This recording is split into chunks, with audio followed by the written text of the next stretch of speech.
Welcome to 35 West. I'm Ryan Berg, Director of the Americas Program at CSIS and host of the 35 West podcast.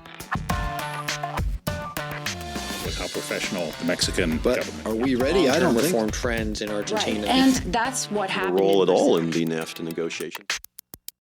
Welcome to 35 West. I'm Ryan Berg, Director of the Americas Program at CSIS and the co-host of the 35 West podcast. On February 9th, Ecuadorians headed to the polls for the first round of presidential elections.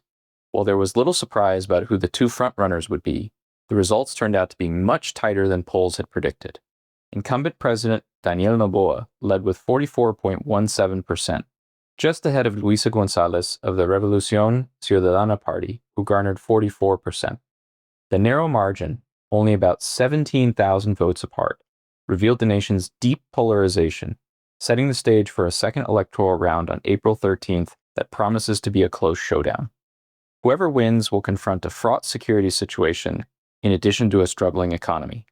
They will also have to deal with the newly elected, divided National Assembly, where González and Noboa's parties have mostly split the 151 legislative seats.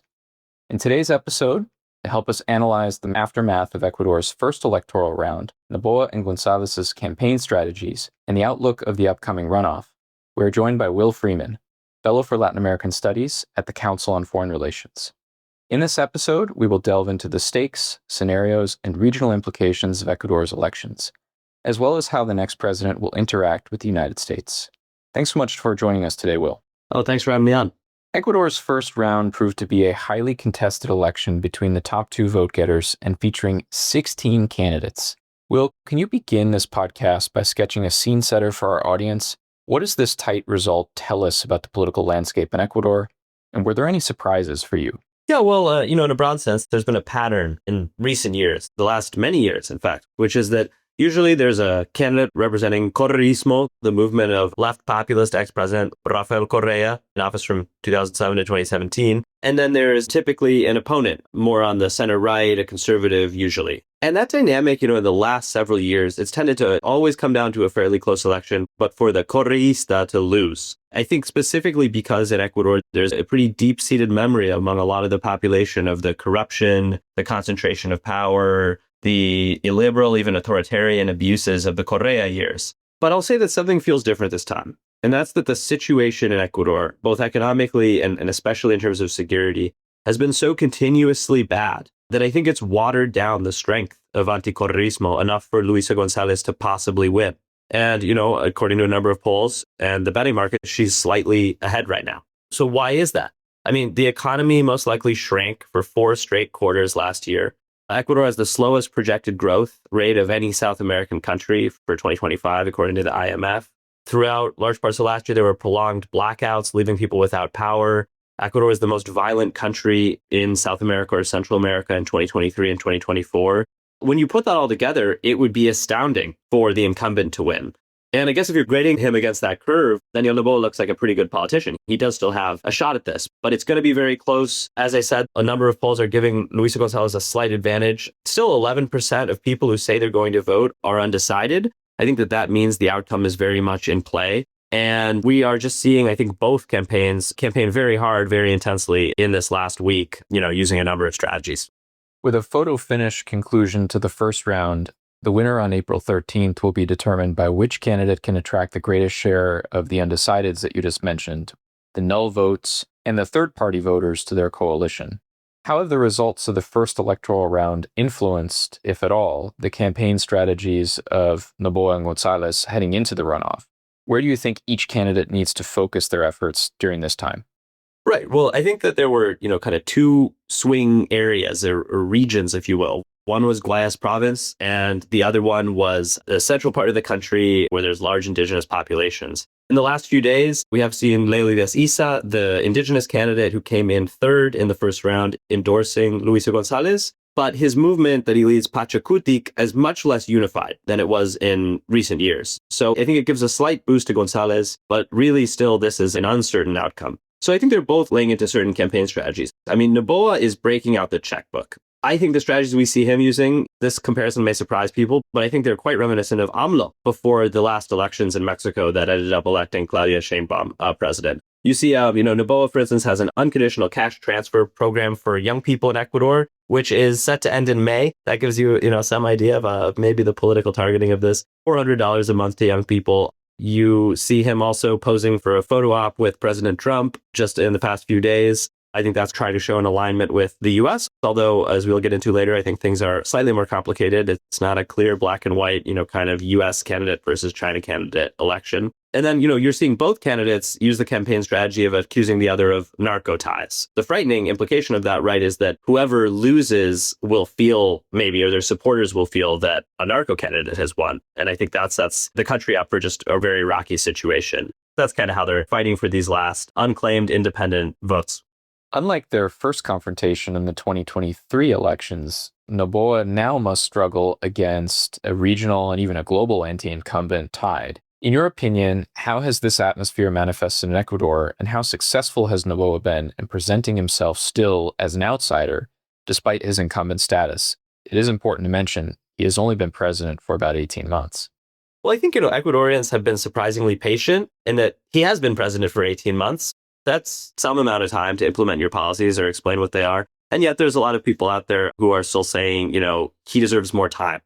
I think going back to the earlier theme of this tendency we see in Ecuador for the anti-correistas to be quite strong, that there's a real chance that weakens this time. Just because now it's been, since 2017 that Rafael Correa was in office. You have had the economic and security problems compounding over recent years. Just to add to this question of the election writ large, because it's going to be so close, the campaign is really so intense in these final weeks. I think we have to ask whether both candidates will respect the outcome. Noboa recently put out a statement that he will respect the outcome as long as there aren't signs of fraud, which seems like preparing possibly for some kind of contested situation. I think just look at the political history of correísmo, and you also have to ask questions there.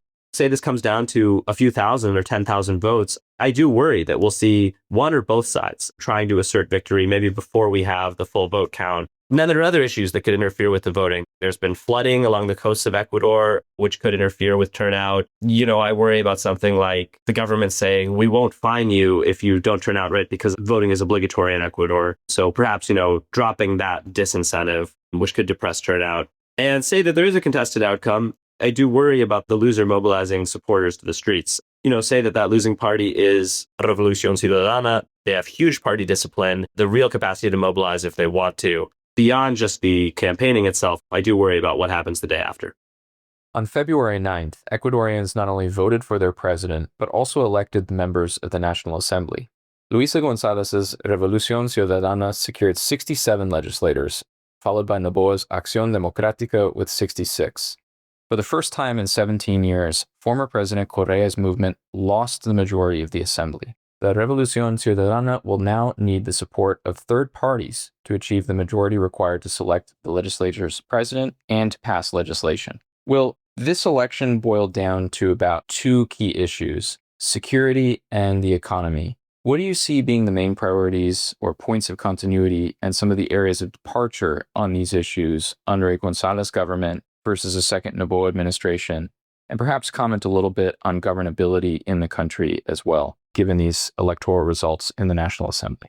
Well, before I get to their policies and policy differences, let me take a step back and just talk about the macro picture in Ecuador in terms of security and the economy. In terms of security, I'd say the key thing here is that illegal economies in Ecuador are thriving. 74% of Colombian cocaine that goes anywhere in the world first passes through Ecuador. In 2019, it was already a third, but now it's 3/4. So I think you've seen a real fusion of the cocaine economy with all of its destruction in Colombia and Ecuador. Ecuador is just a part of that pipeline now. That's not going to be easy to change. The other big illegal economy that's booming in Ecuador, and I think causing a lot of chaos, is illegal gold. Gold prices have been surging recently amid a lot of uncertainty in terms of U.S. economic policy and the world trade system. And what we're seeing in Ecuador is since 2020, there's been a quadrupling in the production of artisanal and small-scale gold, much of which is produced illegally. You're seeing, exploding gold exports to India, to UAE, plenty of signs of complete capture of regulatory bodies in terms of mining in Ecuador.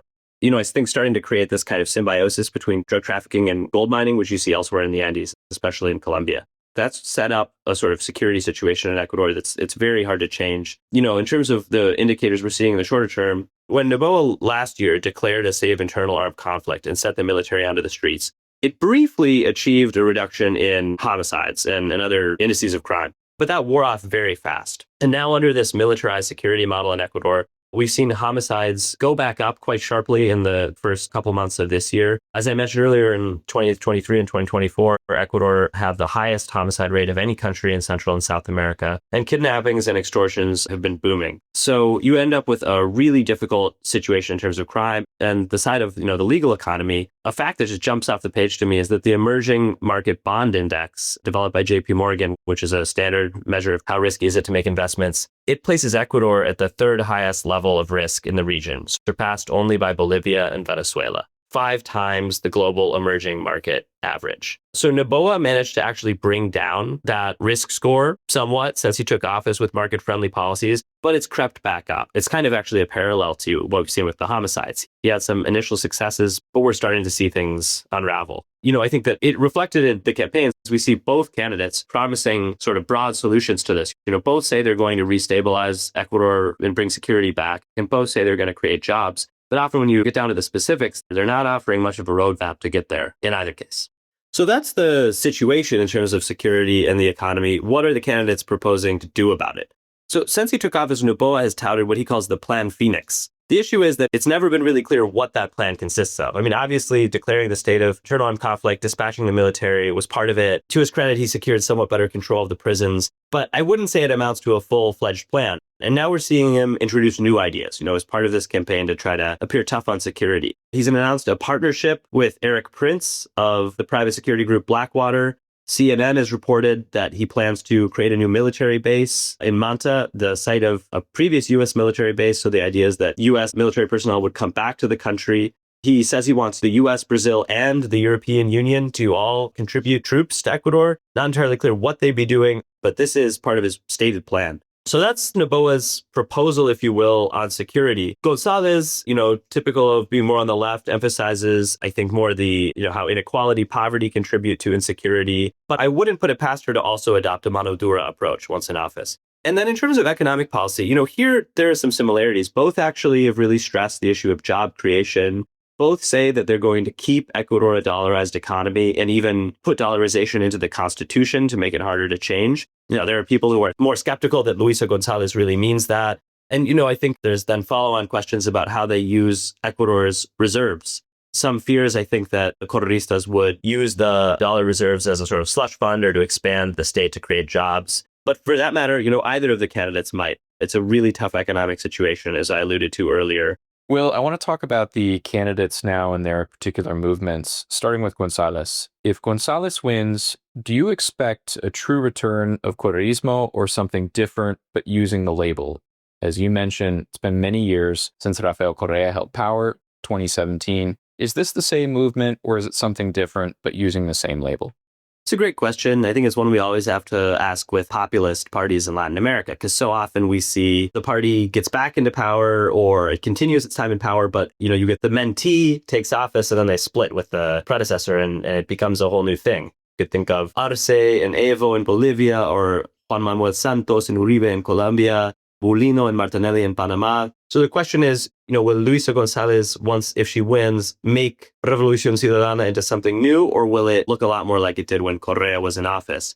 So I do think there's a split here. There's a sort of more pragmatic new guard in Correísmo, a number of whom won local office in the last local elections and are governing some of the bigger cities in Ecuador. But there's also still a very powerful old guard embodied by no one more than Correa himself, who even from Belgium, has just wielded a huge amount of power. I think a surprising amount of power over this movement, given that he's been away a long time. So I think it comes down to how much independence Luisa González herself can assert. Keep in mind that she owes Correa personally a lot for helping build her career. She was not necessarily a rising star of Correísmo before she got his strong backing. I don't think she's a Claudia Sheinbaum. I personally don't think she will be able to sideline this old guard and build a new Correísmo once in office. She may be more pragmatic on certain economic questions, on maybe relations with the U.S., but I don't think she's going to be able to free herself from this old guard, if that's even what she wants. And I think that should concern us because we know what the old guard Correísmo is. During the Correa's 10 years in power, the country took a path that I think, had it not stopped, would have ended up looking a lot like Venezuela. I mean, there was spying, there was persecution, there was repression of indigenous movements, environmentalists. It ended up being pretty concerning.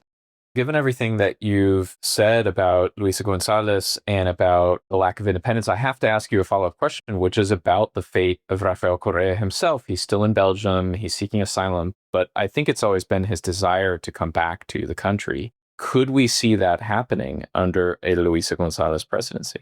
I think so. I think although Ecuador's judicial institutions have shown moments of independence and moments of real boldness, a willingness to check executive and other types of power, I still think they're fairly pliable at the end of the day. I do think that if the government makes it its mission to clear Correa's name, he likely will be back in the country. And that if he is back in the country, he's going to be holding a lot of the cards.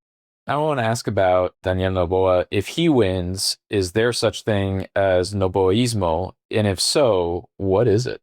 Yeah, Noboa, he's had 18 months in office to show us who he is. So we can start to answer that question. It's in terms of his governing style. He's not governing with sort of old guard and a party machine the way González is. Instead, he's governing with a circle of family, friends, business associates, personal contacts, often with very little government inexperience. And the country is paying a price for that, too. I sense his policymaking is fairly pragmatic in the sense that he is pragmatically looking out for what's in his poll numbers' best interest and his political future's best interest, quite savvy at that. So I don't see him as someone who's easy to place on the center left, the center, or the right. As I mentioned earlier, some of his social programs look almost more left populist, but then his security policy looking quite mano dura right. His foreign policy, I think, maybe leaning more to the right. Hopefully, Noboa will, if he gains another term, show us that he has some real plans on the economy, on job creation, on security, and then we will be able to talk about a more hopeful Noboaismo.